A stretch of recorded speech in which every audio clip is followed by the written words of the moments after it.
Good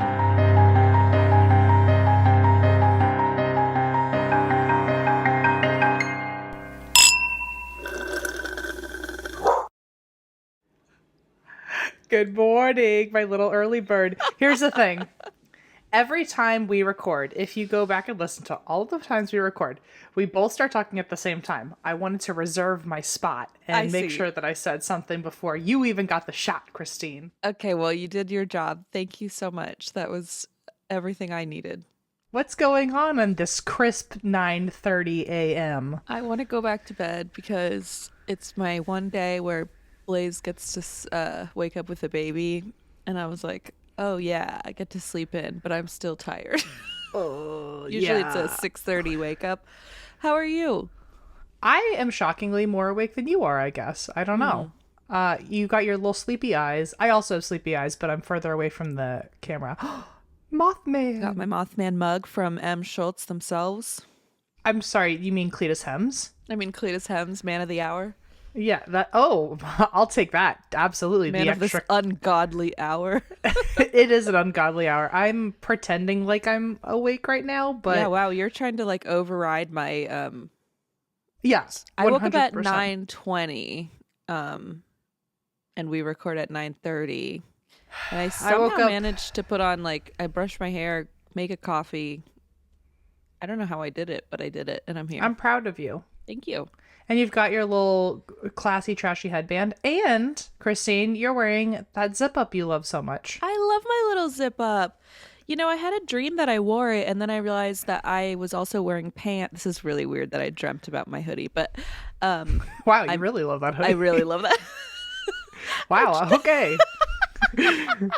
I dreamt that I was wearing the hoodie, and then in my dream I realized I was also wearing... it says Comedy Works. It's from Denver. I was wearing matching Comedy Works sweatpants, and I was like, oh, Christine, that's too much. You know what? I'm happy for you. That's okay. I'm in clothes that I really should have changed out of like more than 24 hours ago. I keep devolving into a grosser monster than you're at a couple minutes home, ago. like your childhood home. I feel like that's just what happens, you know. Sure. I'm also just a mess in general. I feel like I'm always wearing the same clothes for a little too long. I feel like no that's one ever an notices. umbrella term for both of us at all times. I also wanted to say it's my fault that we're doing this because I have Remicade, so I should stop complaining. Oh, it's your fault. You've got a chronic illness. You were asking for it. Oh my gosh, right. Christine. You're right. Boo-hoo me. I love when you're like, this is my year. I am going to absolutely work on my boundaries. Also, I'm so sorry that I have to go to Remicade. Trash at everything I try to accomplish. No, it's actually my fault because let's just say I found out some local gossip that I need to do some investigating on later. That will not be mentioned on the show, unfortunately, but it's just like personal gossip that I don't even think anyone here has an inkling of. But I told Christina, I was like, hey, I know you have Remicade, but I'm going to need you to get up early anyway. I have dinner plans. But I have dinner plans because No, I'm being told if I arrive, I'm going to get information that sounds cool, but like, I don't know what it's I think the problem too, I'm excited for that, although slightly afraid. I feel like I need you to be on some sort of like, I don't know. I listen to too many true crime podcasts to feel comfortable with you saying, oh, I'm going to go just like see what's going on in this little gossip corner. I mean, it's 100% a perfect bait trap, and I'm eating it up. So, like, if this is that is our the way you would go, though. If this is our last recording, know that I went out wanting this a little bit. I was like choosing it. Honestly, at least they picked the smartest trap to just walk me right in. I have gossip. Are you in? Absolutely. Yeah, blindly following. Yeah, I'm okay with it. So anyway, I know we're a little bit in a little bit of a hustle because you want to make sure you get to your Remicade on time, and I certainly want to get back to nap time. So more importantly, yeah, exactly. We both have important things we've got to get to, so we can rush this right along. Are you drinking anything before we get into this? Absolutely, I'm drinking my coffee out of my Mothman. Are you? I'm drinking another can of my LD Liquid Death. I just feel so cool with it, which is so obviously cool. It's the closest thing to a beer can I've ever held in my life. Mm-hmm. So let me have this. At I'm 9:30 30 in the morning. I'm 30, but I feel like a 12-year-old who like thinks they're tricking everyone with a beer can. I love Like, it. I'm still having that. So anyway. Okay, I think you're really gonna like this story, but more for the tangents than for Ooh. the actual story. No offense to the story. But it's another haunting. I'm shocked how many I'm ghosts in a loving the row hauntings. I've covered. And this is in Cape Cod, and this Hey. is the story of the Emlen Physick Estate. Ooh. Emlen Physick is a name, by the way. I did Is not. it? That's I did a not. human name. Wouldn't have guessed. Me either. It sounds like there's like a spell to it. Sounds like a gremlin. It's my name and then Len, Emlen. Oh, And that's then like you and Leona almost. Not really. it's like me and a dude named Len, which is my grandpa's name actually. Which is So. also Leona's grandpa's name. So there you go. Hey, look. Okay, sure, I'll take it. However you want it, we're gonna do that. I don't know. So, the Emlen Physick Estate, and then Physick is spelt like physics, but with a K at the end, so it's sick. Physick. Ooh. So the Emlen Physick Estate. So like I said, this is in Cape Cod. It is called Cape Cod's original haunted house. So I guess that means oldest. It's the original M. I don't Okay. know what more information you need. Right, the OG, my bad. And also, I feel like we don't talk about this a lot, but to remind everybody, if you did not know, Cape May is one of the most haunted towns in the U.S. I have had my own fair share of ghost stories in Cape May, and Really? most people. Don't worry, I have it as a bullet point. Cape May is part of Cape Cod. I don't think I knew that. Is it part of Cape Cod? No, I thought you were. I thought you were telling me that. Oh no, it's I know Cape May is in New Jersey. Yeah, that's why I was confused. Oh, okay. I thought you were saying Cape May is part of Cape Cod. I was like, I didn't know that. Oh, did I say Cape Cod? Am I that tired? Wait, now I'm confused. Oh, I don't. Did I ever say the words Cape Cod? Yeah, the entire time. Oh, have I? I'm like 99% sure. Am I? I don't know what's going And on. then all of a sudden you said Cape May, and I was like, oh, Cape May. Oh shit. Oh no, Cape May this entire time. No Cape Cod. Oh my god, I'm so sorry. Okay, see, I am also tired. I need my nap. I was like ready to go because I was like, oh, I've been to Cape Cod, like Blaze's family. I'm so sorry, everybody. This is already starting real bumpy. Okay, one bullet in. Cape May only. No I Cape said Cod. Cape Only May's Cape part May. of Cape Cod, and you're like, oh, is it? And I was like, I don't fucking know. Did I say that? I mean, I could be completely missing it, but I really thought I you don't did. even know why. Like, I'm looking at my bullets. I'm like, what sentence was I leading into that could have even sounded like that? Like, where I would have inserted. So stupid. Whatever. Okay. Cape May. It is in Cape May. And it's known as Cape May's original haunted house. Okay, now I'm following. Ugh. Sorry, everyone. Cape Cod's screaming right now. Okay. So Cape May is one of America's most haunted towns. I have had my own ghost stories there. I used to go on some trips to Cape May, and we stayed in some haunted hotels. And apparently Cape May, one of the reasons that it's so haunted is because its beaches have a higher level of quartz. And then also there was a big the Victorian era there was pretty booming, which was also around the time that spiritualism came out for the first time. So I think maybe a combo deal of both of those might have done it. So speaking of my Cape May ghost stories, I thought I'd tell you one real quick. Yes. So when I was there were two stories that happened at the same time. So I was 13-ish, and I had gone with my mom's friend, and her kid. Okay. And the kid was 15. We were only a few years apart, and we kind of grew up together from like until we graduated high school. And then after that, we didn't see each other as much. But we would go on family trips together, and one of them was to Cape May, where we stayed in this hotel that was known to have a babysitter that had either died there or she died and then loved the place so much she would still visit this hotel. I guess the hotel used to be a family home, and she lived there as the nanny, and she would always watch the children. So the story always went that she still babysat the kids that would go there today. No, thanks. And so my mom and her friend were like, okay, we're gonna go to have like our own dinner down in the lobby. Like there was a restaurant down there. The two of you kids just stay in the hotel room. Don't cause any problems. And as soon as she left, the TV turns on by itself. No. And my friend, she was not believing me the entire time because she was, I think, in the bathroom, like shaving her legs or something. Like she was like Something that cool teenagers did back then. Yeah, something I wasn't doing. Yeah. And so she thought I was trying to like trick her and like turn the TV on, turn the TV off. And eventually she comes out of the room to be like, "Can you stop it?" And I'm just sitting there with there's no remote. Petrified because the TV turns on, off, on, off. And then it would turn, the volume would go all the way up. No. And my friend was like, so we're going to get in trouble. Like someone's going to complain that our TV's too loud. Turn it down. And as she would, because we couldn't find the remote anywhere, right, she would walk up to the TV to manually turn down the volume. And as she got to the TV, it'd turn off by itself. Ew. And then as she would leave to come talk to me, the TV would turn on again. And the volume would go all the way up and all the way down like it was playing with us. Ew. It was really gross. And so eventually it freaked us out so much because it happened for like a half an hour where every time we tried to do something intentional with the TV, it would do the opposite right before we could get to the TV. So we freaked out and we like ran down to the lobby. I'm sure our parents were like, "We just got away from you. What could you need?" We just got a glass of Cabernet delivered to our table.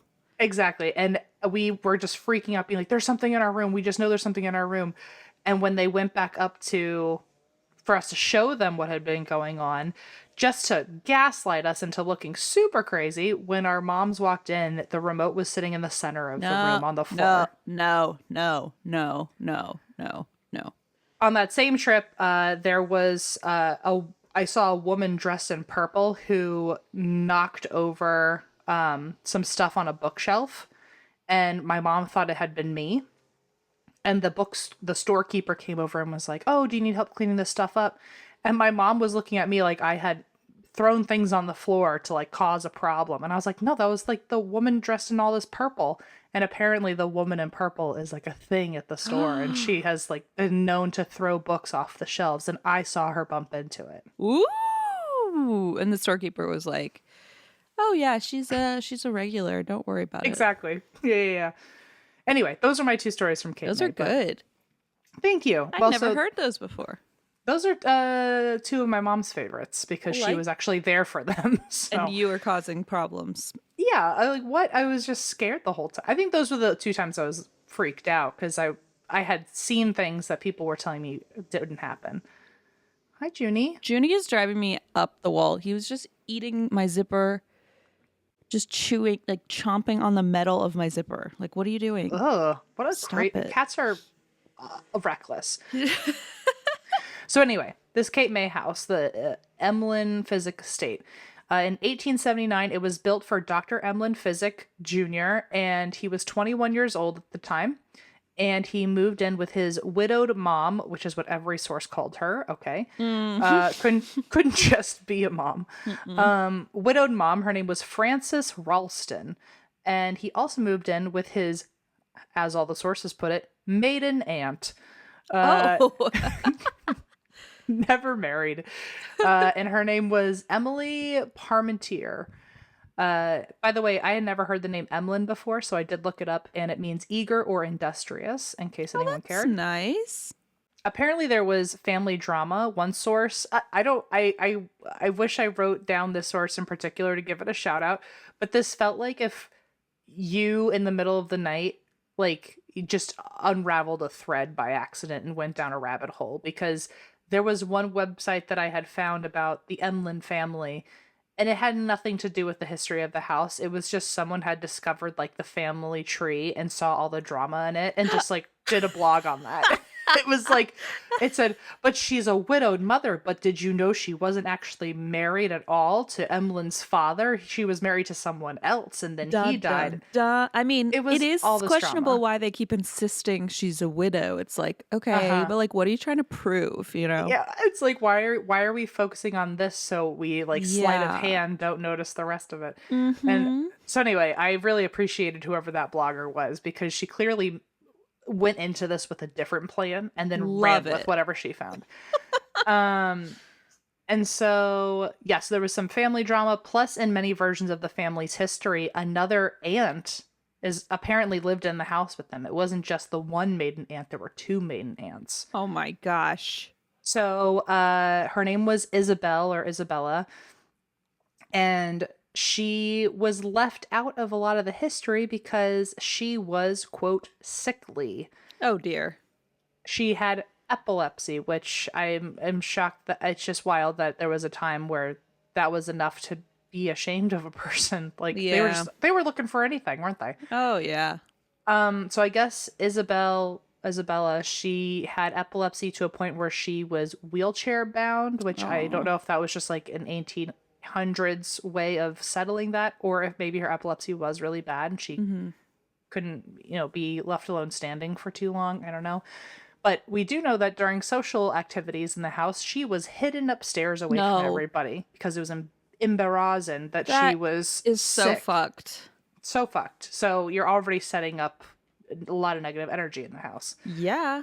But she ends up dying shortly after moving in. So Mm. I don't know how long she was having to deal with living in that house, but she wasn't there for very long. Okay. Another fun fact that's not fun at all. Apparently, Isabel was left out of so much history on the Emlen Physick Estate that the original tours given here didn't even mention her because they didn't even know about her. So they like wrote Rough. her out of fucking history. Rough. Yeah. I hope Isabel's at least like feeling a little redemption of I hope like, so too. Like I was there. Hello. what's that what's that like Nicki Minaj sound of like, you can't get rid of me, bitch, I'm still here, like, or something like that. Okay, so when the father died when Emlen was young, so Emlen's mother remarries a Mr. Ralston who died. And so Emlen Physick is obviously of the Physick family, who ironically, because I think of like physical, the word sick is in their name. The family was a notorious family dating back to the 1700s with some of the best physicians of the time. Okay, that's probably why they have that name. I don't know. At that time, I guess you could just pick a name. It's like, well, that works, sure. I feel like it would have to be something like that, Right? right? Because I Yeah. mean, like if you think about names like table maker, like Right. it's from like when they were carpenters back in the day and stuff. Or maybe the last name Carpenter. Or the last, if you were being a little too literal, didn't have any creative Right, yeah. bone Like, in your body, sure. but no, it does make sense that somewhere down the line someone needed to be named Physick to then be a physician. So maybe they were the original ones and physicians named it. after them. Well, so the family is so notorious for being in the medical field that Emlen's grandfather, Dr. Physick also, he invented a lot of medical tools that were and still are used to this day, including the stomach pump. Whoa. And he was called the father of surgery. Whoa. So big shoes to fill for Emlen. Seriously. And he planned to go into the family business, and he went to UPenn for med school. Jeez. But eventually, after his father died, he left medicine and took the inheritance to be a farmer. And he used the inheritance to build his estate. And in case anyone's wondering, the inheritance he got at the time in the 1800s was $7 million. So probably like around $200 million today. Oh my gosh. So this guy was like, why on earth would I work? Why would I be pumping stomachs if I Yeah. could just like have an estate, you know? Exactly. So the estate was the largest and grandest estate in the city at the time. It had 4 acres, 18 rooms, apparently 9 outbuildings. I don't know if those were all Whoa. there at the same time or anything. Apparently the house was in a stick style, which I have a picture of stick style for you because Ooh.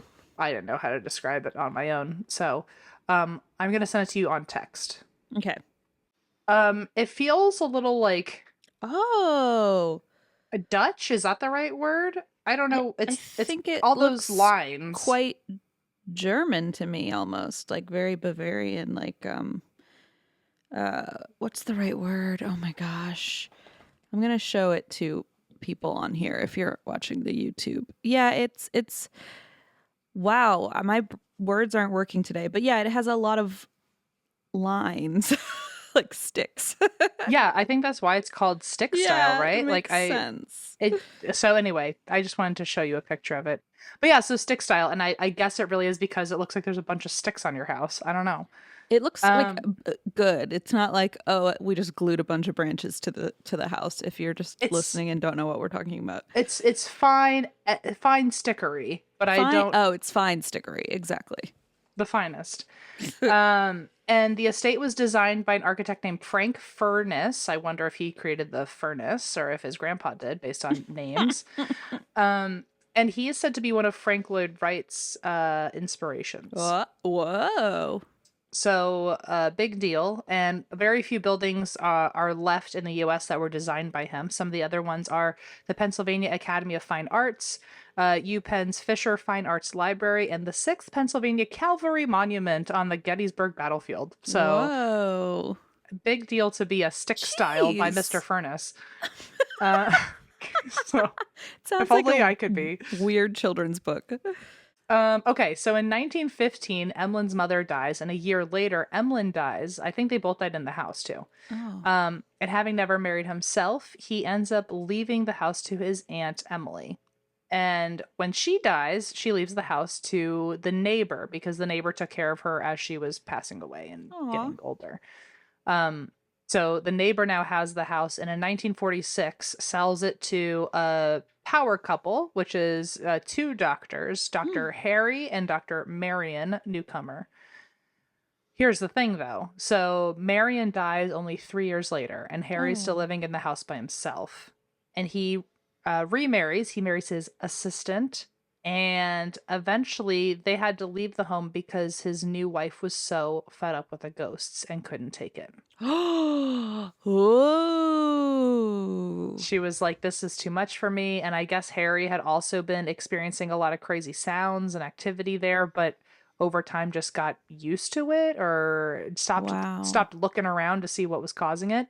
What Um, year did they move in? Sorry. 1946. Wow, so it was a female doctor back then. That's pretty cool. I know, right? Yeah. I don't know how that's possible. I feel like that's a very separate history deep dive that we could be Yeah. getting into. We got to get Or that blogger back to go back in that family's history. The one who yeah, found all the drama. obviously. Also, maybe I'm just reading it wrong, but maybe it's Dr. and Mrs., but it's the couple was spelled in all the sources as doctors Harry and Marion. Oh, well, there you go. So I don't know. But yeah, so they move in 1946. 3 years later, Marion dies, and Harry and his new wife are living there. And the new wife is like, "I'm out. We can't do this." And I guess Harry had told people about the ghost. He was open about it as a doctor. And he was saying, this is a quote from him on what he said to people. As a man of science, it was baffling to explain how ghosts that should not exist and could not be proven under scientific conditions truly exist in his home. Ooh. So I appreciate that he's like, look, logically, it should not make sense, but I cannot explain this I shit. love that. So in 1967, they end up selling the house. I don't know if they sold it or if it got sold to somebody else in the middle, but at any rate, by 1967, the house is sold to Cape May Inns Incorporated. And the original plan was for developers to turn it into multiple buildings, but the town hated that because the building was going to get demolished and it wouldn't stay preserved. And the uproar led to the town coming together to create an organization called the Mid-Atlantic Center for the Arts and Humanities, and they call it Mm. MAC as a shorthand. So in 1970, Mac was officially formed and began leasing the property from the city, and they did a full restoration on the home and brought it back to its original 19th century look. Nice. All And the they still sticks are back. every one of them. Maybe they threw an extra stick in there just Fine to see stickery. if you. Oh, they couldn't get enough of it. So Mac still preserves and maintains the estate to this day, as well as the Cape May Lighthouse. Shout out Sandy Schieffer. No. And the World War II Lookout Tower. So they maintain all of those. Wow. Mac uses the estate as their headquarters, and they have turned the estate into a museum about the family and general Victorian living. Cool. Which I love because I guess half of it is they talk specifically about what the Physick family was up to, but also they take the opportunity to be like, if you're in a Victorian mansion, we should just show you how they did things. Cool. I think it's so cool. I would love to go visit. Me too. Let's do it. Let's go. By the way, we're gonna get back to this general Victorian living in a second, but oh, good. Before we do, I got a couple more notes just to finish this out. So they offer tours. Some of the tours are actually combined with trolley tours. I fucking love a good trolley. God, I love a trolley. I love a good trolley. They also offer ghost tours, and they also now offer a virtual tour for remote visitors. So you can see fun. You can see the whole house for yourself. And the estate also, to keep it extra family friendly, they have an educational scavenger hunt on the grounds. I fucking love a scavenger hunt. Let's do that. And it gets even better because they also offer high tea. Oh, okay. You know I love a good tea. They've got tea. They've got scavenger hunts. They've got ghost tours. They've got trolleys combined with these tours. They've got sticks. They've got sticks. And the high tea is held in the carriage house, where the way that they have like framed out and arranged the space is that each table that people are sitting at is in one of the old horse stables in the carriage house. Oh. So it feels kind of like super cool, like, oh, well, a horse used to be here. I don't know why they don't call it tables in the stables. I'm just saying, wasted opportunity. They might now that you said it. They better. If you're listening, Cape May, I found a way in. Tables in the stables. But yeah, and then they do afternoon tea, and then you can go on a ghost tour later. It's very delightful. I'm into it. I'm so into it. So almost 60,000 visitors visit annually, and in 1981, just to make it better, the estate was used as a filming location for the horror movie The Prowler. Ew. I know. And fun fact, this is where we get into our general Victorian living. This is a quote from their website on something you could learn about with their tours on Victorian living. Are you ready? Uh-huh. You'll learn about the hottest vegetable of the time, celery. What? And because we're not in New Jersey, I thought I would do the deep dive myself. So here is... Yes! Everything you need to know about the hottest vegetable of the time. I'm celery. So glad you didn't leave me hanging. So here's a quote about celery in the Victorian era. It was, quote, as fashionable as today's dry-aged ribeye or avocado toast. Wow, that is saying something. And here's why. In the 1800s, it only grew in the wetlands of East Anglia? Am I saying that right? God, I'm so sorry, everybody. It was somewhere in Britain, but it only grew in like kind of like danker wetlands. And this was in the 1800s. Plus, the labor was so intensive during like from the beginning to end of growing celery. People had to people had to dig trenches just so you could put the celery in there, and then they had to keep like digging it up so you could find the white stalk of the celery. It was just a real mess, and it had to be in certain vegetation conditions with the wetlands. So it was just super difficult to grow and even harder to obtain. And so obviously, like, the wealthy class was like, we have to have this. Apparently, celery at the time cost 33 shillings, which is equivalent to $220 now. I'm sorry. Not your average dry-aged ribeye situation. Holy shit.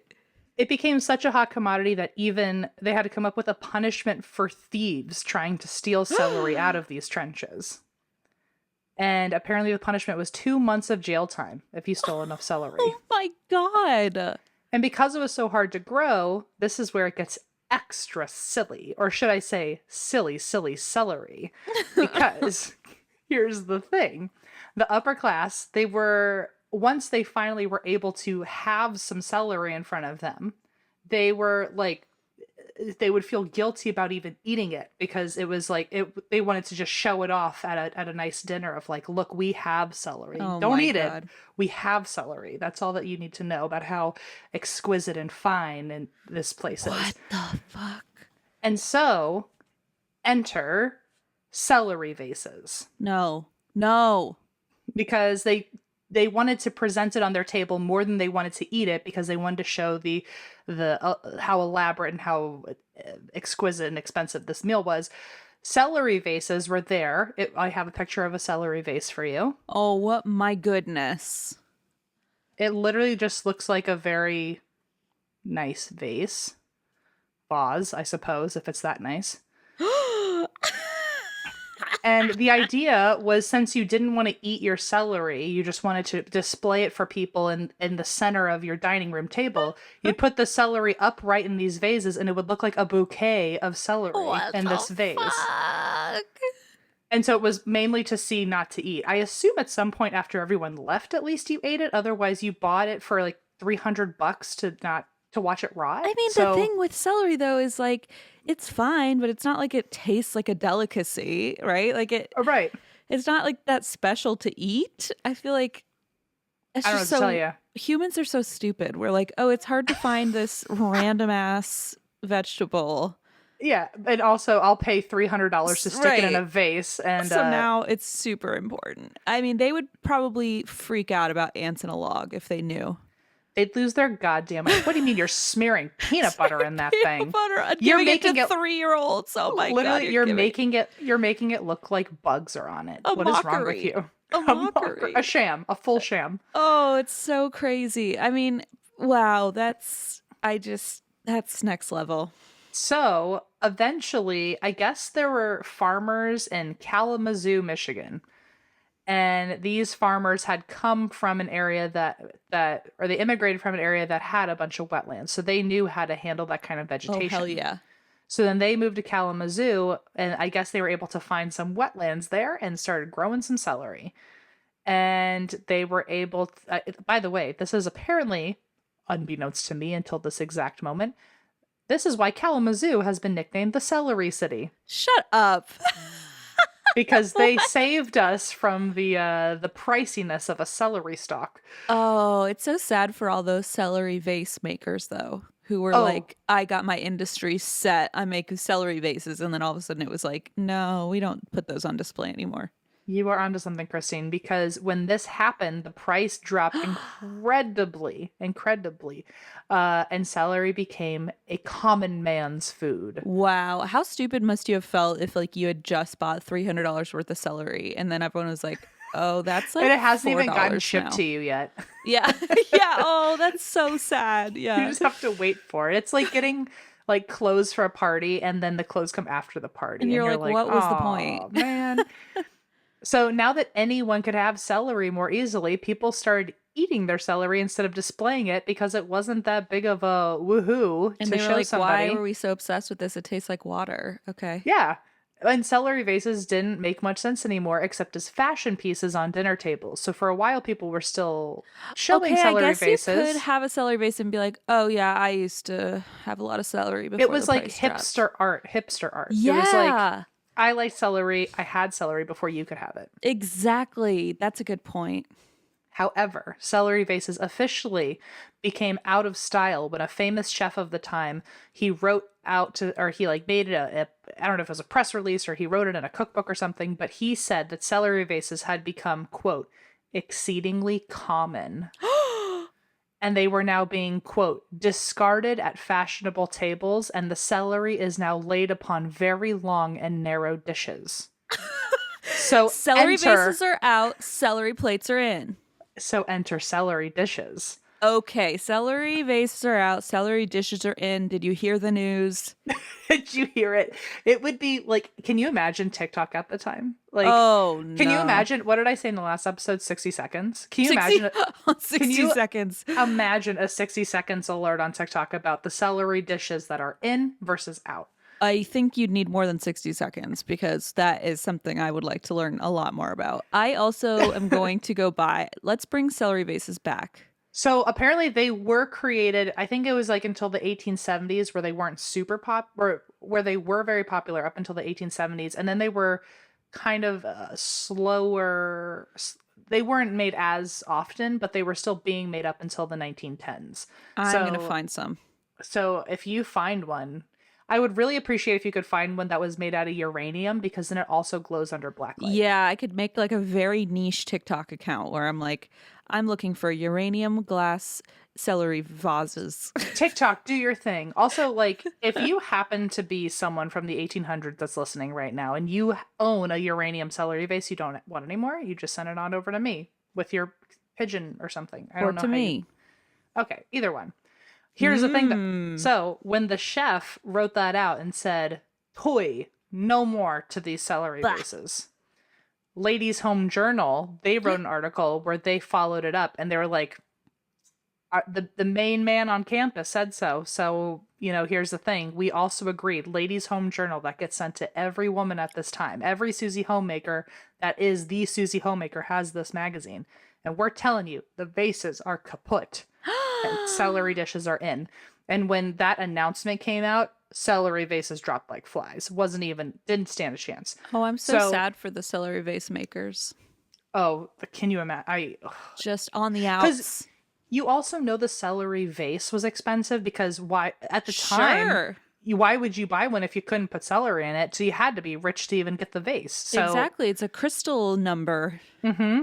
And so since the chef put out his article and the Ladies' Home Journal followed it up or backed it up, that was when celery was officially an everyday and every man's food. Wow. So celery started being served in all sorts of ways, and people were experimenting with it now that they could finally eat it and not feel bad about it.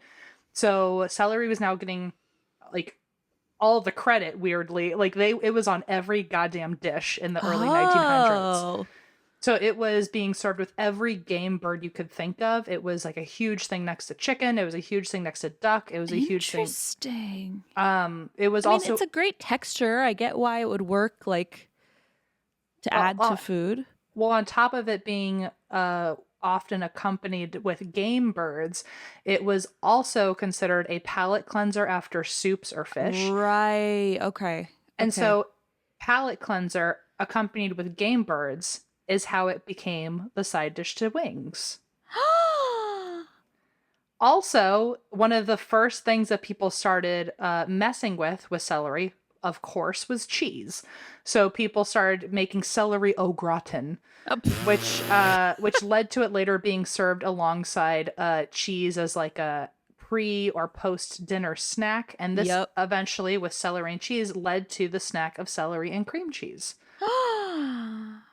And because I said earlier that it was often served with game birds, celery was the side dish next to the gross foie gras that was served in first class cabins on the Titanic. Whoa.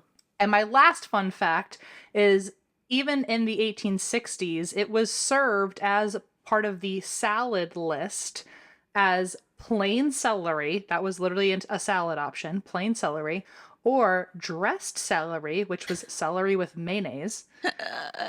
And these were on the menu at the Omni Parker Hotel in Boston, which I covered in episode 154. Oh my God, celery with mayonnaise. I know. So anyway, that's all the celery I've got for you today, but I hope you liked that I dished it out for you. What a freaking tale, Em. I knew you would like at least the tangents of this story. Oh, I am enamored with the concept of a celery vase. Like, if we don't have one by the end of this year. Yeah. Oh. Okay. Oh, sure. If you can find one that also like Amazon Primes in the next 2 seconds. Let's do it for sure. I am mesmerized by these guys. Google celery vase because there are some like really next level ones that have like intricate carvings and stuff. I also decided Glass that makers all of a sudden have a chill down their spine because of the sales and celery vases they're about to be asked. they're like, what the fuck It's is all this? of the grandsons of the people who made celery vases. They're like, why are my ancestors proud of me today? Wow, I I'm feel about so... to make lives changed. Oh, you're going to change my life for sure. I mean, some of these are wild looking. I would love to find the vase, the celery vase from the Titanic that they were serving. You know what I mean? That's what I want. Oh, yeah. Is that too much to ask? Probably not. Well, especially, I'm sure now when I think about it, like how many flower vases have I walked by in an antique store and it might have been a fucking celery vase. It might have been. I'm just telling you. Anyway, there's your celery facts. I know you needed them today. I needed them. And now on to the ghosts. Okay, I was like, is that the end? That would be wild. And Can you imagine if I was like, there's no ghosts here, but there is celery? I was like, maybe I didn't realize that they got too caught up with the celery and forgot about the ghosts. I want you to know I literally, in my notes, it's all black text except all my celery notes, and they were bright green. They better have been green. Okay, so that is one of the hot tips you'll learn in general Victorian living if you go on a tour at the Emlen Physick We're going to be those Estate. people on the tour who are like, well, actually, celery vases. Can you imagine? No, we get on the tour and the tour guide doesn't mention celery, and I'll be like, I'm afraid you've messed this up. Excuse me. Very step badly aside. for yourself. I'm thought gonna you take wanted over. a tip today. Hang on. Last I checked, there's a whole lot of celery we got to talk about. Okay, so anyway, that's your fun fact, your wealth of knowledge, if you will. Love it. If someone goes to like a pub trivia tonight and learns me. like that saves them, I'd love to hear about it. Tell me. Okay, as for the ghosts, as of last year, Country Living called the estate one of 27 most haunted houses in America, and it was the only place from New Jersey that was on the list. Wow. Weird that you'd pick. I never understand these listicles that are like 1 out of 27. It's like you really couldn't just do 30. No, like, what's 27 happening? sounds more intentional, you know? It sounds awfully intentional. So some of the ghosts that people experience are seeing shadow figures going down the hallways. They hear footsteps. They hear voices. They hear barking. Because another fun fact for you, Dr. Emlen Physick loved himself a good puppy dog. And Aww. And during his time living there, he had 14 dogs. Holy shit. I guess he just wanted to be a farmer and have his own land and just have a bunch of animals. So why not a bunch of dogs? Yeah.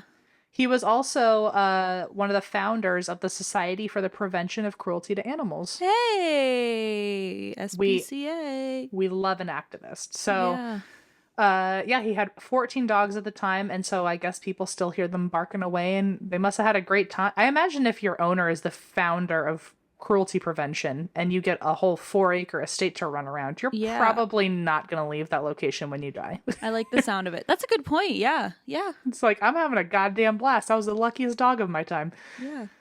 People also see doors open and close. People feel touched by unseen hands. And people also see a woman, quote, in vintage clothing in a mirror standing next to them. Good night. I'm not interested in that. So a lot of people think that is probably his mother or his aunt, maybe. There have been noises throughout the house that have been so intense that construction or cleaning crews have up and left. Oh. And also the main spirit thought to still be in the house is Aunt Emily and also Aunt Isabel, now that we know that she existed.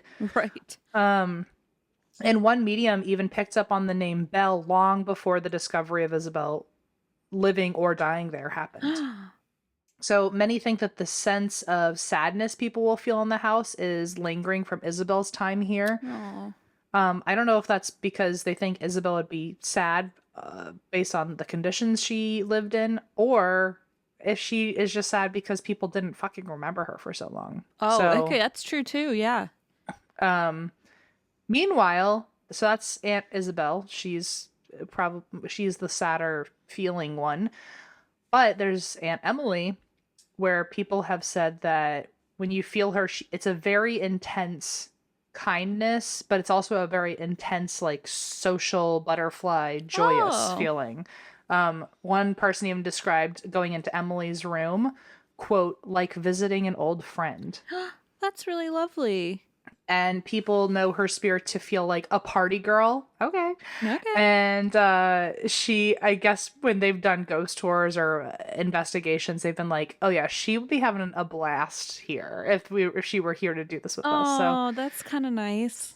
so some say that when you hear the dogs barking, it actually means Emily might be around because she used to secretly let them in the house, and so some have seen dogs also, by the way, running around on the grounds. One guy saw dogs like running in the garden together, and Oh, I it's like very sweet. that. One quote that I saw about dogs, which I thought was interesting, was ghosts of cats are common, but ghosts of dogs are not. Dogs are people centered, and if they haunt, they are usually haunting with their former master, which I think is very precious to know that if you and Geo go away, you'll probably still be romping around together. Oh, he's stuck with me. Or he'll be in little doggy heaven and you'll be in the flames. I don't know which one it'll be. Who's to say? We'll find out shortly. Yeah. I'll be happy to report. So the thought is that they might be hanging around Emily, who liked them so much, or maybe if Emlen's spirit is still around, he obviously cared for them a lot. So That's if you hear the dogs, if the theory is right that dogs are usually haunting with a master or with an owner or with a loved one, then if you hear the dogs, you can probably expect Emlen or Emily nearby. That's so interesting. One medium in particular who frequents the estate is named Craig McManus, and he's written 3 books on Cape May's ghosts. Oh. Maybe more since my resources. And he actually leads one of the ghost tours offered at the estate called Midnight at the Physick Estate. And I guess he takes like a lucky group of people around and, they get to see him in action. He's suggested that there is another spirit in the carriage house, but we don't know who it is. And he thinks it might be a driver. I like to think it might be a horse. Oh, yeah. I feel like if there's enough dog energy there, maybe a horse is there. I just right? don't like that the horse is just stuck in the stable. Like, I wish it were out running around. He's not. He's at the table in the stable having high he's tea having with tea. you. You're right. He's having a goddamn blast. Silly me. And his little hoof pinky out, and when he's drinking, of course. if he disagrees with you, he goes, nay. And he will always disagree with you. He loves a disagreement. Yeah. So Craig McManus, he also thinks that maybe Emlen may have already passed on from the house. And he also thinks that maybe the mother has passed on, but he thinks the residual energy of the mother is still there because apparently she was a very tough woman and maybe a little mean. And her room, when people go in there, still feel a coldness to it. They feel like kind of intimidated. They feel claustrophobic. They feel depressed. So even if her spirit is not there, there's still something lingering in the home. It was like kind of fucked up. There was one show that I watched where investigators were going in to look at the room, and the guide during the walkthrough literally called the mom's room, quote, the cold heart of the mansion. Whoa, okay. Like, damn, you do not like the mom. Harsh. So the second floor in particular is haunted because that was the mom's bedroom where Isabel stayed and died. Or the mom's bedroom, comma, where Isabel stayed and died, comma, where another bedroom was where I think Dr. Physick died in. So the second floor is just definitely the most haunted. Okay. And the creepiest story I've read about the house was that one of the managers of the Preservation Society, they went into one of the front rooms and saw a book page standing straight up out of the book by itself. Huh? Like book open on the table and one little page was just standing up straight. What did the page say? Oh, I don't know. It must be a message. Nobody checked. They just shut the book. It was a receipt for a celery vase. It was that women's home journal, and it was like, oh, right. Celery vases are out. Stop putting them on display. You're making us look bad. So the ghosts apparently, here's another theory, is that because the ghosts are so active here, or because they move around easily throughout the house, or they're responsive to you trying to talk to them. Some think that there might be a portal in the home. Uh-huh. Uh-oh. And the only show that I could find that has done an episode here was a show that I hadn't watched before, but now I'm absolutely going to. Ringing endorsement because they nailed it. It's called Haunted Towns. It is a Discovery. No, it's Destination America, which you can find on Discovery Plus. But Haunted Towns, it was season 1, episode 6. And damn, I've never seen more immediate intelligent responses happen one right after the other. Really? Yeah, almost to a point where if I were watching it with a skeptic, I would not be I wouldn't blame them for thinking that the show was completely rigged because it like this investigation was working for them. Wow. What's the show called? Haunted Towns. Haunted Towns. Season 1, episode 6. They did a Cape May episode, and so they did a few locations, but the first 20 minutes was the Physick Estate. And so it was only a 20-minute segment for me, which was nice because usually I have to watch like a whole hour of bagel bites. And this was a nice bite-sized experience. But yeah, they were getting instant responses the whole time. When they first did the walkthrough, they were getting lightheaded. They felt icy cold. One of them felt like something hit them in the head in the mom's room, which she was known to be kind of mean.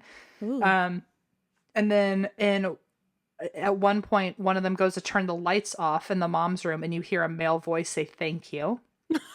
Like, "Thank you, turn the lights off, let's get out of here." Or, "Leave me alone, please go away." Alone. So they were asking like, "Oh, can you knock to show that you're here?" And every time it was like working for them. They said, "Can you knock on something?" And they got a knock. And then they said, "Can you knock 3 times?"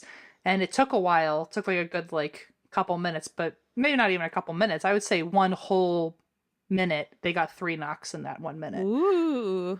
Then they see something in the mirror, which is a common thing there. And when they say, "Was that you?" the light goes off next to the mirror that they had just seen. Then they say, "You can come over and touch me if you want." And in the next shot, you can see that there's 4 fingerprints on his neck. One of you these can come touch me. investigators. Here, let me just wrap my hand around your neck. Right, let me just 5-star you in the neck. Jeez. And then when they go into Emily's room, where she's supposed to be like super kind of fun and intense, they heard a female voice when the investigators asked to show yourself if you want to talk. They got a female voice. Then they said, "Can you tell us your name?" And the Mel meter on the bed starts freaking out. And then it stops and they say, "Oh, was that you, Emily? Can you touch that again if it was you?" And the machine goes off. Then one of the guys says, like, he's just kind of talking to the rest of the investigators. And he's like, "You know what's so weird is I usually get more interaction from spirits when I'm not trying." And as he says that, the flashlight goes off in his lap. Oh, no. And then he says, "Can you tell us what your name is?" And the flashlight starts flickering by itself. Oh my gosh. It was just all like kind of bam, bam, bam, bam, bam, all one after another. And you could see that their hands aren't doing anything. They're not causing it. It just is happening. It was just very spooky. But anyway, if you want to watch it, it's Haunted Town, season 1, episode 6. If you want to go learn about Celery, you can do that. There's a lot of articles about how it was like the Victorian era's filet mignon. So enjoy. And that is the story of the Emlen Physick Estate. That was worth getting up early for. The celery thing really took me out. And also it was one of those things where I was like, I only have so much time to like sleep. I really need to go to sleep.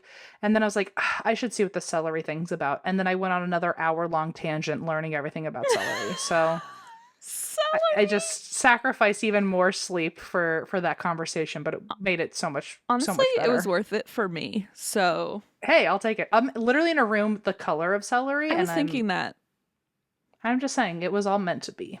I was thinking that. Okay, so I have a story for you today that I have heard of and didn't really know much about. And once I started researching it and reading the notes, I was like, oh, this is not kind of what I thought it was going to be. So I'm that was me with that. You. That was me when I was like, oh, I'll do the backdoor theory or something. Oh, and it was like literal astrophysics. And you were like, guess this is what people want. I was like, people won't shut up about this. That's so crazy. And then it was not what people were asking for. Oops. Yeah, so hopefully this is what I think it is and what people are expecting to hear. This is the story of the Springfield Three. Oh, I couldn't even begin to guess what this is going to be about. Okay, great. Well, it is a cold case, so at Okay. the end we will be going over, what to do if you have any information. And I also want to say that I feel like this is a longer story than I thought it was going to be, so I might have to do a little two-parter, depending, just because of my Oh, Remicade. I have to leave in like 45, 50 minutes. okay. Well, Okay. I tried to sprint through that for you. I hope I gave you enough time. I'm No, excited to I hear think about this. it's definitely not you. I think there might just be more in here than I thought Might I there would crack be. into it? Oh, that's beautiful. Well, okay, as As water just sprayed all over the microphone, the and now microphone I'll just sparks. I know all of a sudden I'm not going to sound that good anymore. We're fine. Okay, you sound great to me.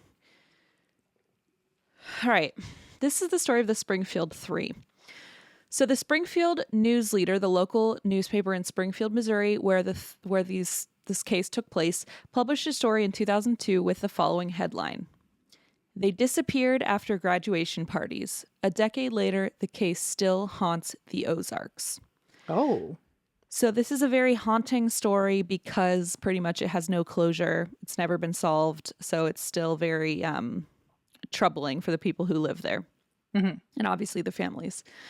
So on June 7th, 1992, 19-year-old Susie Streeter, her 47-year-old mother, Cheryl Levitt, and 18-year-old Stacy McCall vanished without a trace. Oy. Never been seen again. No sign of them. No clue what happened. Wait, did you say it was a mother and daughter? Yeah.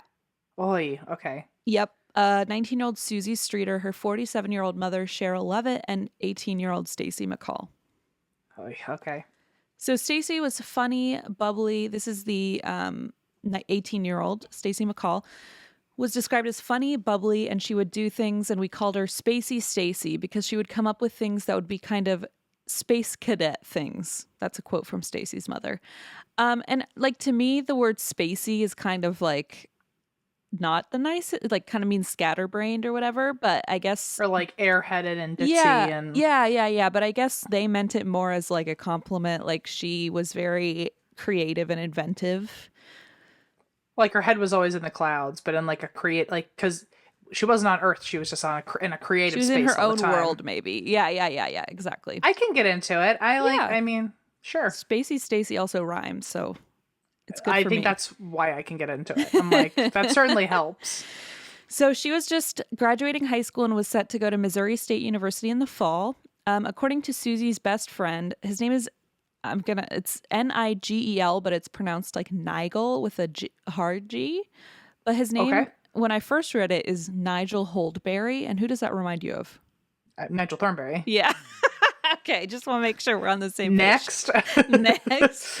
So I was a little disappointed when I found out it was Nigel, not Nigel, but that's okay. Close enough. He changes it later when he marries the rest of the Thornberries. Aw, and starts his big grand adventure in the jungle. Okay. So according to Susie's best friend Nigel, Susie was outgoing, fun, happy, a creature of habit, and not the best use of the phrase, but he described her as almost OCD to some degree. Great. Where she parked her car in the driveway was always the same, and Susie was going to become a hairdresser like her mother. And again, I'm fully aware that this OCD is not just fun descriptor for people who like to be organized, Right. but that's it's a quote from the Times. quote, and it gets the point across. Yeah.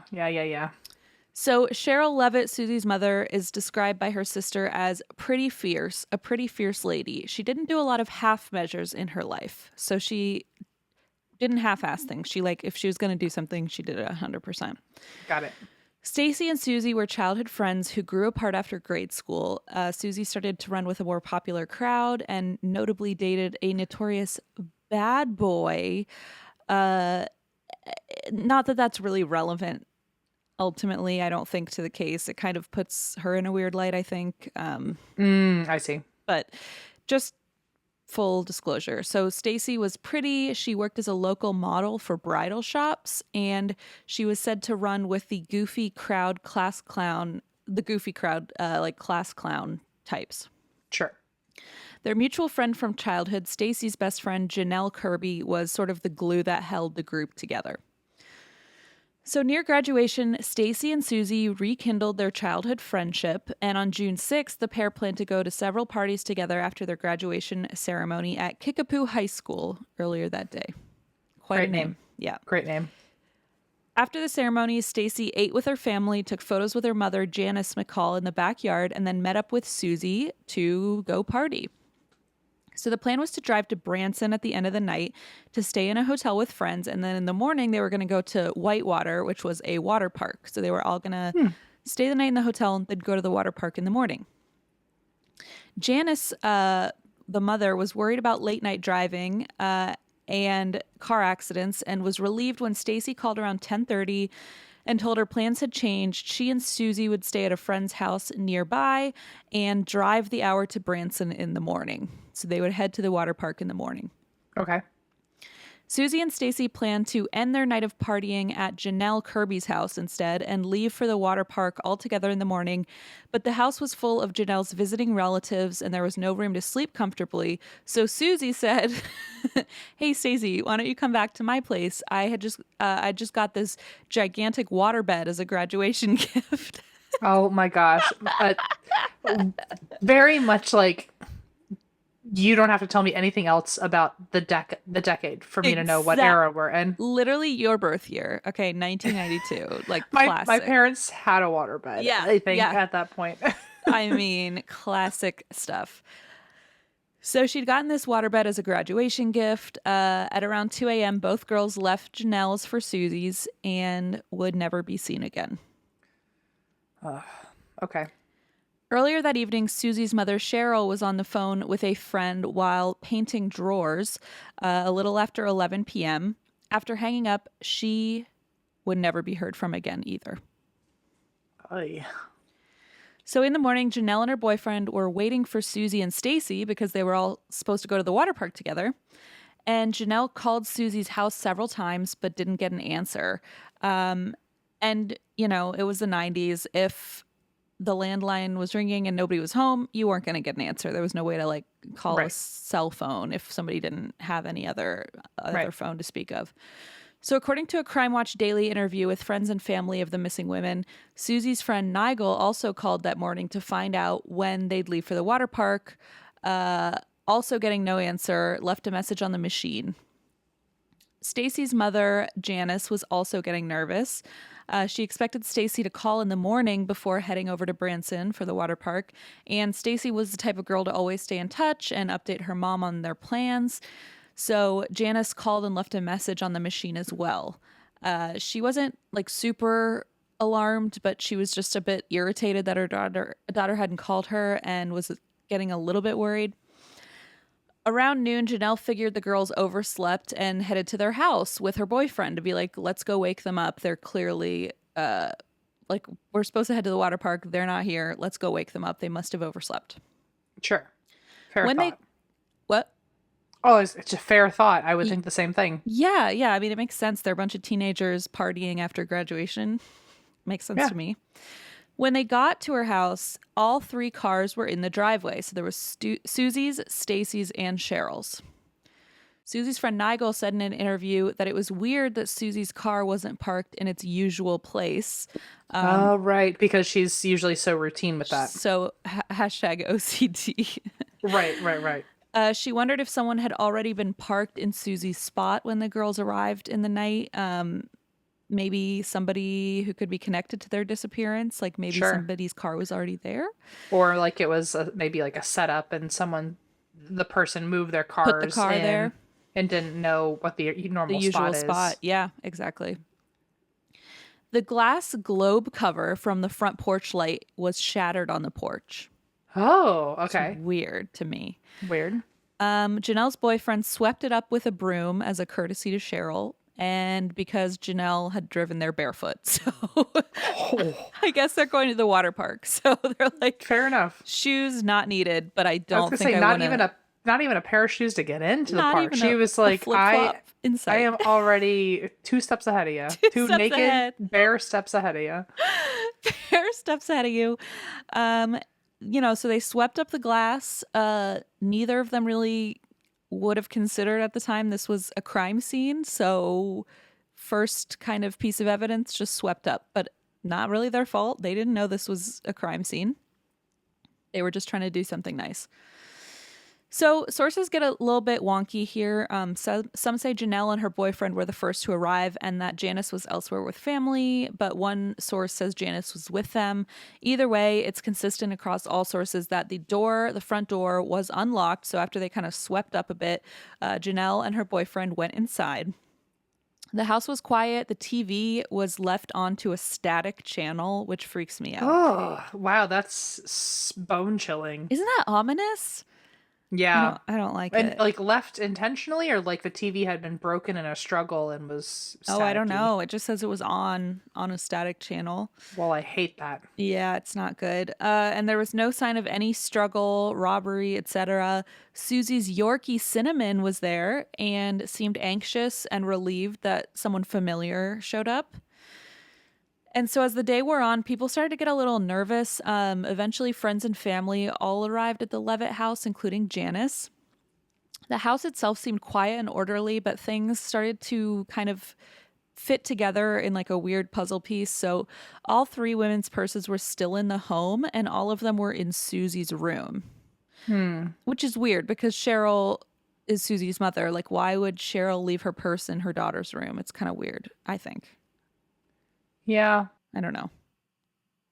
I don't know. Or I will never know. I could come up with like maybe they were looking through her purse for something, or I don't know. Yeah, and maybe they were all testing the waterbed together. I don't know. Yeah, I don't know. There have been so many times where even my mom has like come in from work and like thrown her purse in my room to like talk to me for a little bit. And I mean, Oh it yeah, could I have guess been that's that. fair. Yeah, that's true. Who knows? So Cheryl's purse, when they looked through it, had $900 of cash in it.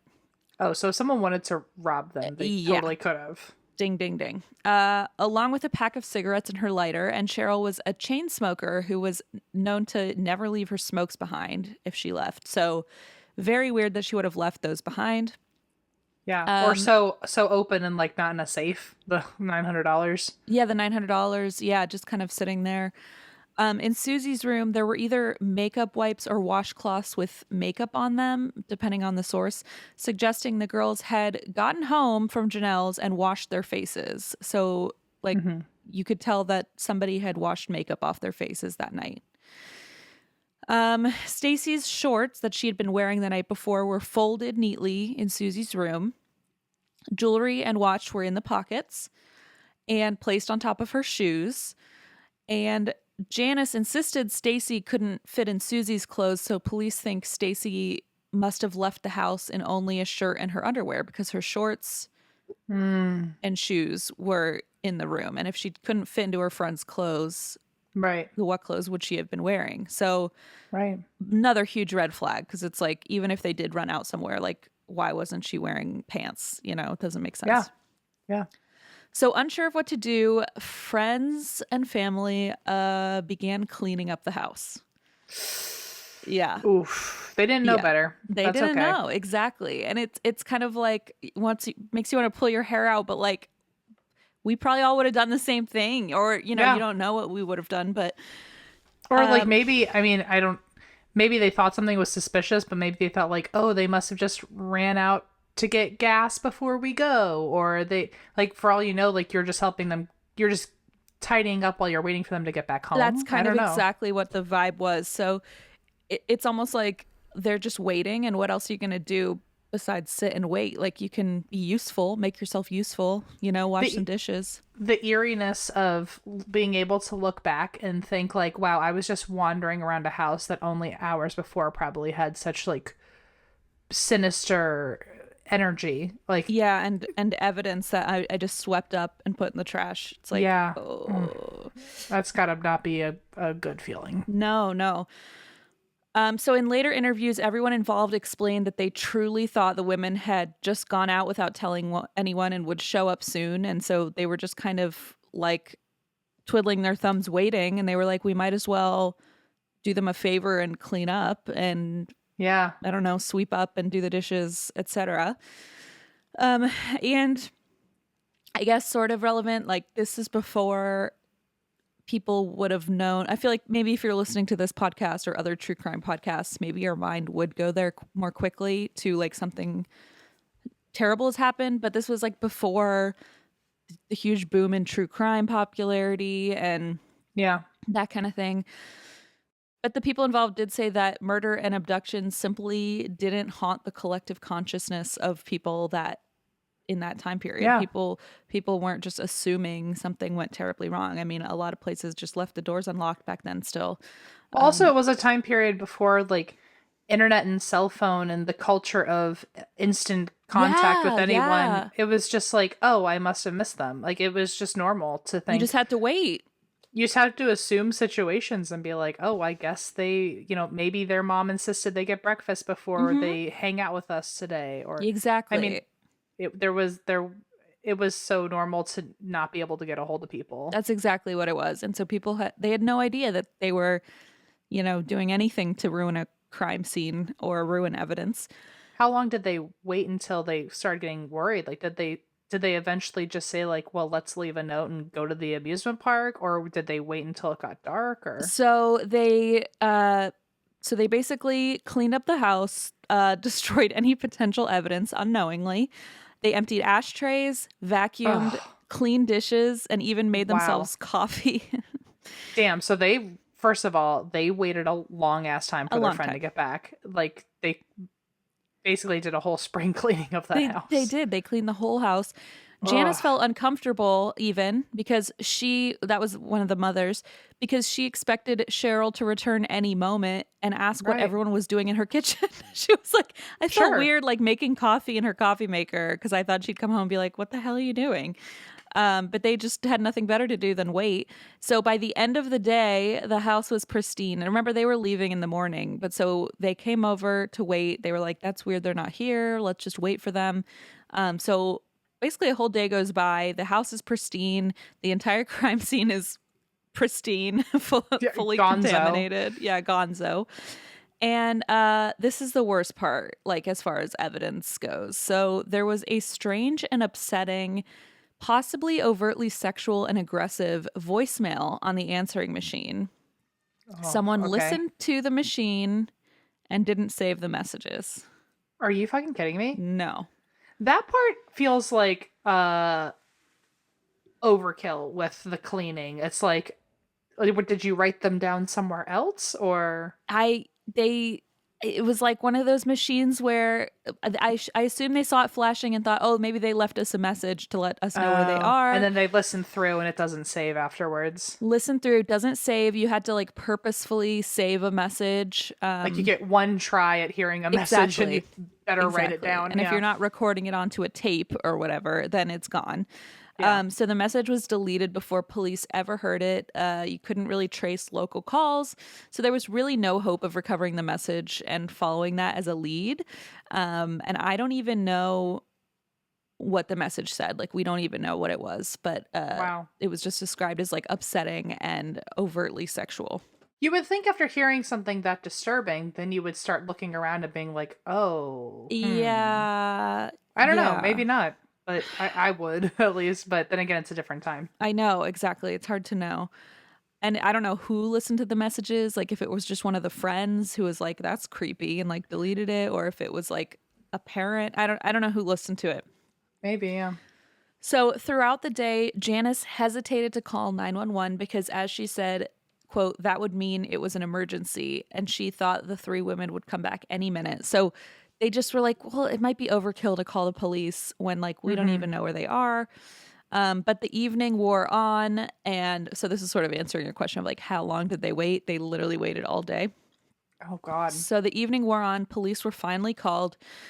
Police showed up. They looked around the house. They considered all the strange details, like the purses being left behind, the cars in the driveway. And they decided pretty quickly that this was officially a missing persons case with foul play suspected. So that can't feel good as the friends and No. family who are like in the house. I would use that as an excuse for the rest of time to never clean again. I'd be like, I would probably have like a level of trauma to that. Like, just imagine it's a combination of like survivor's guilt and just general guilt. And I would just be like, I don't want to touch anything because who knows what I'm accidentally destroying, throwing away. I would never want to clean again. Yeah, I completely understand that. They asked Stacy's mother if she had Stacy's dental records. And Janice, of course, was shocked because, again, in her mind, like they were going to come home any minute. And now the police are asking for dental records to potentially identify remains. And it's like, what a jump. What a leap. The police even left a notice on the front door telling the three women to call the police station if they made it home to cancel the missing persons report. But obviously that never happened. So the missing persons report remained. So sad. And now the police had a big problem. An investigator on the case said in an interview that the way a case ends depends on how it begins. And by that, they meant the first steps investigators take determine the ultimate outcome. Unfortunately, the usual first steps were impossible because the crime scene had literally been swept up. So you couldn't gather DNA evidence. You couldn't get fingerprints because now there were fingerprints from the entire family and friends group that was there. Yeah. The mysterious voicemail was gone, and they didn't have any immediate leads. So in 2 days, CBS's 48 Hours featured the case, and this got national attention for the case. Janice McCall, Stacy's mom, and others distributed thousands of flyers depicting the women's faces and information, and on June 9th, the FBI officially became involved. In the following weeks, police received a lot of tips. None of them really led anywhere. A neighbor claimed she saw Susie driving a green van while a man yelled at her, something like, "You better keep driving." Police bought a van matching the description of that green van and put it outside the police station, hoping to jog someone's memory. They even pulled people over who were driving similar vans for questioning, but this led nowhere. So investigators turned to the women's histories and what they were doing that day to look for clues. So Janice said they found books about devil worship and satanic things in Susie's bedroom, but this reeks of our favorite Satanic Panic. I was gonna say, and also this was like that was the time for that to happen, right? Exactly. It was 92, so it was like on the tail end of all the like huge Satanic Panic nonsense that was happening. Yeah. So we don't really know what that means. I mean, it could have very well have just been like a Nirvana album. True. Like, yeah, it really could have just been that. Or like the Amityville Horror was a book sitting next to her bed or something. Right. So when Janice said they found this devil worship stuff in Susie's bedroom, this called to mind one person of interest, Susie's ex-boyfriend, Dusty, who had been arrested for grave robbing with his friends. By the way, when I am unsurprised with his name being Dusty. I feel like that's like, no offense to any Dustins out there, but if your name's Dusty and also you dig up graves, for some reason those completely correlate. It fits, doesn't it? I have I'm not a doubting Thomas in this situation. It's very, very alarming. I was like, wow, okay, so Satanic Panic might be exaggerating, but like her ex was arrested for grave robbing. That's pretty wild to me. I'm not saying all Dusties do it, but I am saying if you told me one Dusty in the world has, I believe you. And was this guy. I'm telling you right now. And that guy. There's the fact for you right here on a silver platter, on a celery dish right for you. Thank you. Celery vase, actually. Celery vase. Susie's friends said that is why Susie broke up with Dusty, and she was even scheduled to testify against him in the grave robbing trial in a few months. Oh, okay. Which may have been a motive if Dusty and friends wanted to keep her quiet. However, her ex, Dusty, and all his friends passed a polygraph test, and of course there was no evidence of them or anyone at the crime scene, so it was sort of a dead end. Can you imagine whoever did do this? like the breath of relief they must have had to find out that all of the evidence was wiped away and they were like 99% likely going to get away with it. Right? I Like was just thinking that, like, oh, wow, her ex was arrested for grave robbery. What a perfect, like, yeah. red herring. Yeah, I mean, like, I not obviously like it's horrible, but at the same time, like, if you were to commit a crime, you could only hope that a bunch of people would wipe all the evidence away. Like, I Yeah, just exactly. Exactly. boy, It seems a little too convenient for whoever actually committed this crime, which is obviously very tragic it'd because be really convenient as if uh the two kids going to the amusement park were the ones who did it, and then they cleaned their own evidence away. oh, and they were like, "Mom, do the dishes." Yeah, I feel like that would be a conspiracy twist on this, but Yeah. I don't, just shooting any idea out there. Yeah, yeah, yeah. I have a feeling that unfortunately Probably wasn't them. wasn't them, but Yeah. it would have been in the like adapted novel version. Maybe that'll be Yeah, the definitely. plot. Susie's older brother Bart had also struggled with his family relationship and addiction in the past, and had no solid alibi. So they thought maybe that's a person of interest we could talk to. But he also passed a polygraph test and couldn't be linked to the crime scene. I mean, quite frankly, nobody could be linked to the crime scene, so it feels like Yeah. that's just going to be a pattern. So basically, they were hitting one dead end after another. Okay. So then a woman in Florida named Dorothy Zellers saw the case on television and felt like she knew the answer. So in 1978, her own 19-year-old daughter, Sharon Zellers, had been violently murdered after being abducted while driving home from her job at a Disney park. And Robert Craig Cox, who was a highly trained Army Ranger, who, by the way, fun fact, was once awarded Soldier of the Year, Wow. was convicted of the crime and sentenced to Oh, death. whoa. So it was later ruled that there wasn't enough evidence to support the verdict, and the verdict was reversed on a technicality. But the Zellers remained convinced that Robert was responsible, and this is where the twist is. Coincidentally, Robert had recently moved to Springfield, Missouri, and even worked at the same dealership as Stacy's dad. Okay, that, by the way, that feels like a humdinger. That's like, Feels, I mean, I know it's all circumstantial, but like it's pretty strong circumstantial, in my yeah. opinion. Oh, totally. So there was no proof he had ever interacted with Stacy at length, but like I said, he did have that connection with her dad, working with her dad. In a 2002 interview, Dorothy Zellers said about the Springfield Three case, "I just knew it was him. I just knew it. I said to myself, Cox did this." Oh. Robert was questioned, but his then girlfriend provided an alibi for him, claiming he had been at church with her the morning of the 7th. Of course. Of course. Sorry, maybe he really was, but that is wildly convenient. Hey, spoiler, he wasn't. Okay. Oh, okay. And with family the night before. So they obviously had no evidence to link him to the house, so they had to let him go. Mm-hmm. On New Year's Eve, months after the disappearance, America's Most Wanted shared an episode on the missing trio, which was now called the Springfield Three. And someone called the... It's finally clicking. Don't worry. Yeah, we got there. Oh, good.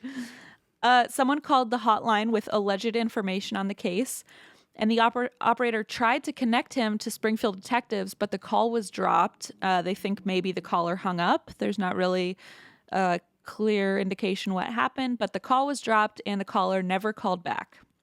Okay. One source says the call was traced to a store in Louisiana, but they weren't really able to track Prove it to that. a specific person, and so it was just another dead end.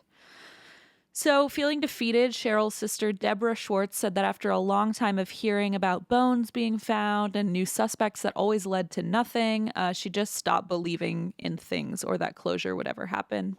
Sure. In 1993, a man named Stephen Garrison claimed he knew what happened and where the women were buried. He offered to share the information in exchange for a plea deal on a crime he'd committed, which was raping and terrorizing a college woman in 1993. So he basically said, if I tell you what happened to the Springfield Three, I want leniency on my charge. I want a plea deal on my charge. Ugh. He claimed that at a party, a drunk man confessed to killing the women and burying them at a site where police had previously searched for bodies in an unrelated case in 1990. He allegedly shared information that police knew but hadn't released to the public, so his tip was treated as extremely credible. Interesting. Okay. A judge issued a gag order so Stephen and investigators couldn't discuss the case or release updates on the search sites, and once again, most defeating line ever, it just led nowhere. Dead end. Oh, I really thought we were getting somewhere, Christine. We're not. You really teased me into that one. Yeah. Yep. Well, in 1995, Robert Craig Cox, that guy for the Soldier of the Year, was arrested again, this time in Texas for robbery. His ex-girlfriend, who provided the alibi that he was at church with her, recanted her alibi, admitting that she lied for him in 1992. And police went to question him in Texas, but he remained silent. So, Another attempt at a lead, but nothing. Great. So in a 1996 interview with a reporter, when asked about the Springfield Three, Cox said, "I know that they're dead. I'll say that. I know that." The reporter replied, "That's not a theory." Cox said, yeah, but I know that they're dead. That's not my theory. I just know that. Girl, what? What the Okay, fuck? so wait. So he was responsible, or he knows who did it. He knows something. He's saying he knows something. Like, he's saying I know with confidence, not like I know because I've done this before. Like, this is... He really sounds like he's saying he knows it for sure. Why is he bragging like this? I don't know. That's like, if he ends up being the person who did this, by the way, the fact that all he had to do was keep his mouth shut and he would have gotten away with it is going to be so... I don't know, not infuriating, but just like, I wanted to smack him in the face and just be Me like... too. Well, for a lot of reasons, but like what were you thinking moment. Yeah. So at this point, he's telling this to a reporter. So police are like, okay, well, we're going to question you again. So they question him again. He refuses to admit to anything. He said he would not give specifics until his own mother is dead. What? Okay. Yeah. I think he means like, I don't want her to hear what I've done. I mean, so he's just like slowly but surely confessing. He's just like owning up to it almost. Unless he's just like toying with them. Oh, maybe. That's a dangerous game though. Like, also, I know this is no surprise to anybody, but it's also a horribly mean game. It's a cruel, cruel thing to do. Exactly. Yeah. So the trail stayed cold, and as time passed, weeks, months, years later, tips never stopped coming in. Police followed every lead. They searched fields in other counties. They even went so far as to follow circling buzzards in the sky in case the buzzards were like circling a body. I mean, it's smart, but also I never heard that bitter. before. I thought that was really dark. Tips were often bizarre. Some suggested alien abduction theories. Janice McCall, who provided her home phone number to receive tips, which must be excruciating. Every time your phone rings, you're getting like, oh, your daughter was abducted by aliens. And it's like, fuck off, you know? She says she sometimes got hateful phone calls because people are just fucking hateful and cruel. Like, why you would look at that phone number and be like, I'm going to call and make her life more miserable. Like, I don't know why you would do that, but here we are. Investigators formed their own theories they later shared in interviews. It's generally agreed upon that the women disappeared between 2 a.m. and 8 a.m. that morning after the parties and before the water park. One investigator believes one of the women was being stalked long before the crime took place and that the others were basically just like caught up in whatever collateral damage, in whatever plot, like as additional victims. Another believes that investigators have even spoken to the person responsible but cannot share who or make any evidence stick. It sounds like Robert Cox to me, but whatever. Right. As of a 2017 interview with investigators by Crime Watch Daily, tips were still occasionally coming in about the women. Susie's friend Nigel feels the perpetrator must have been someone the women knew because there wasn't a struggle. But others theorize that someone like Robert Cox could have maybe subdued them. He was like a specialized Army Ranger. Maybe he just knew how to kind of surprise, like ambush people, and that's a good point. They couldn't struggle. Who knows? Bizarrely, a Springfield reporter named Kathy Baird, and this gets a little weird, eventually came forward and claimed a psychic told her where the women were buried beneath the foundation of a nearby parking garage, which at the time of the disappearance was actually just a dirt lot. I'm waiting for you to tell me that that was where the bodies are. No, it's a cold case, remember? Okay. Oh, right. God, sorry. I just keep hoping for something good.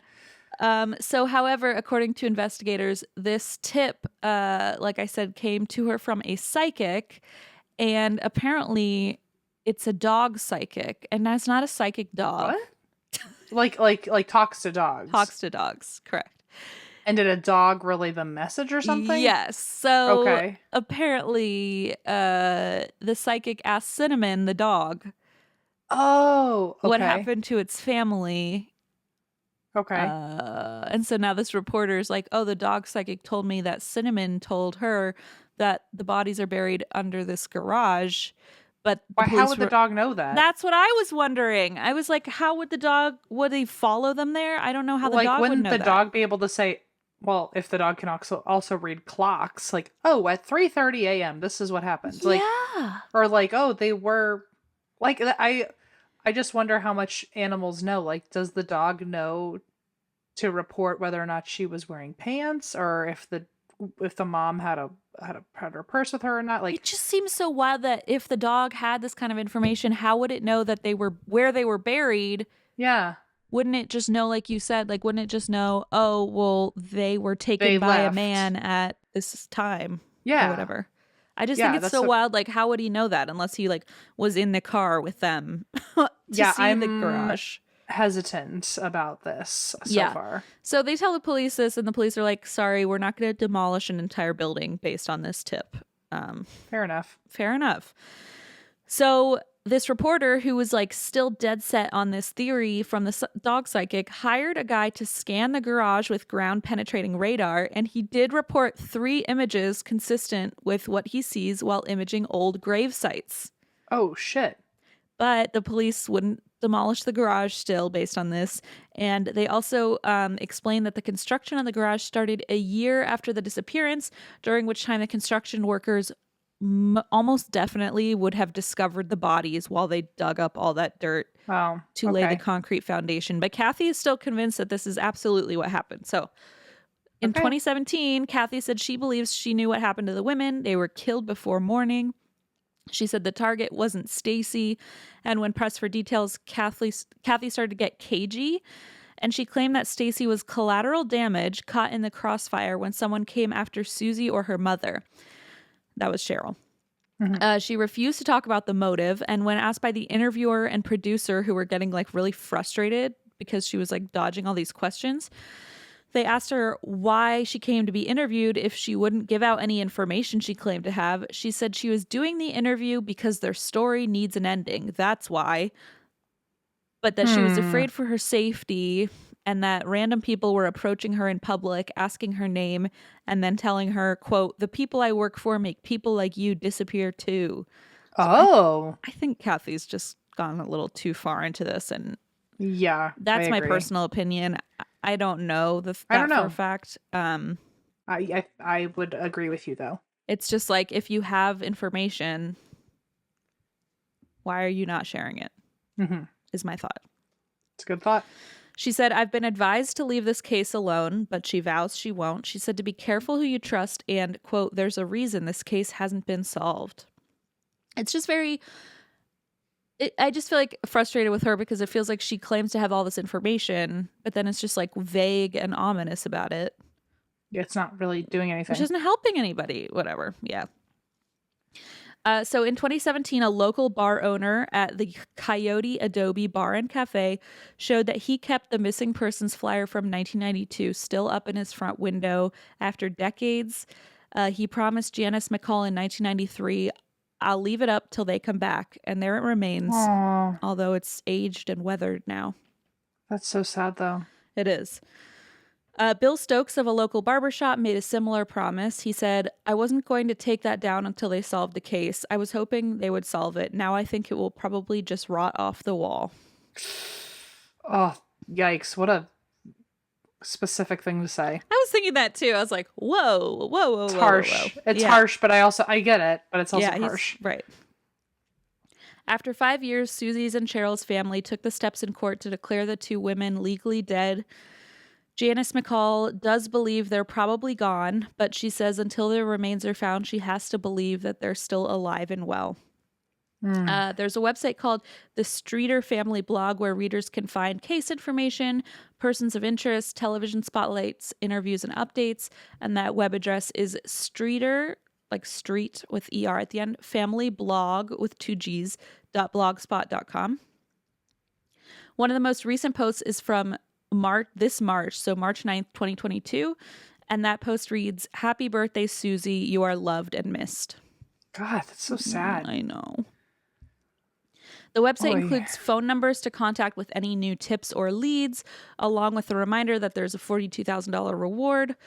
And there's one quote that's pretty powerful that I'm going to kind of close up here with. Okay. So this is a quote by Janice McCall on the website of the Surviving Parent Coalition, the SPC. Mm-hmm. And she said, "Wasn't it yesterday that she, Stacy, left our house after graduating from Kickapoo High School, that long hair flowing back below her waist in her new flowered shorts and yellow ribbed shirt? The image of Stacy walking away, basically one final time, graduating high school, moving on to the next chapter in her life, and then never seen again is just very, I don't know, powerful and tragic. Eerie and dark and sad and heavy. So it's been almost exactly 30 years. So June 7th of this year was actually the 30-year anniversary. And this is when a vigil was held in Springfield, hosted by Stacy's parents, Janice and Stu. There were 100 people in attendance. And Janice McCall, who literally suffered multiple heart attacks the week before the event, made it out to speak. And she said, "I hope that these candles being lit will be just one way of lighting their way back to answers. If you know someone who has the answers, please let them know that it's okay to come and tell us. All we want is answers, and I love you guys." And oh my gosh, is the story of the Springfield 3 cold case. Whoa. I gotta be honest, it's a real bummer that that we never got an answer after 30 years. But I was really hoping by the end. I know you said it was a cold case, but I was just hoping you were lying or something. I wish there was just something that was like a thread or something we could hold on to that's like, they're researching this. And I mean, maybe when that guy's mom dies, maybe then he'll. Yeah, but then still it's something. like, I mean, I don't think I'm saying anything that would shock anybody, but I feel like if they never came back after 30 years, we can just kind of guess at this point that something. Yeah, I think they're happened. probably gone, like their family members say. But I mean, just to even have an answer or like bring someone to justice would be. Yeah. Boy. So, we'll see. Wow. Springfield 3. Mm-hmm. Really really bums me out. I was trying to like give everyone a high with that celery stuff, and you did, and once again, I do regret how we decided to situate these stories back to back. It was very unwise. Not our finest hour. Oh, well, I'm sorry. And now you have to go. Wow, bumming yourself out, and then you get to go do Remicade for several jab with hours. a needle. How long does it last again? Like 4 to 6 hours. Ugh. Oh my God. It's not great. I'll be honest with you. So you woke up on the one day you should have slept in, told a story that's awful, and now you have to go do Remicade. What other terrible things happened today? Oh, or is that all of it? Well, the night is young. We'll find out.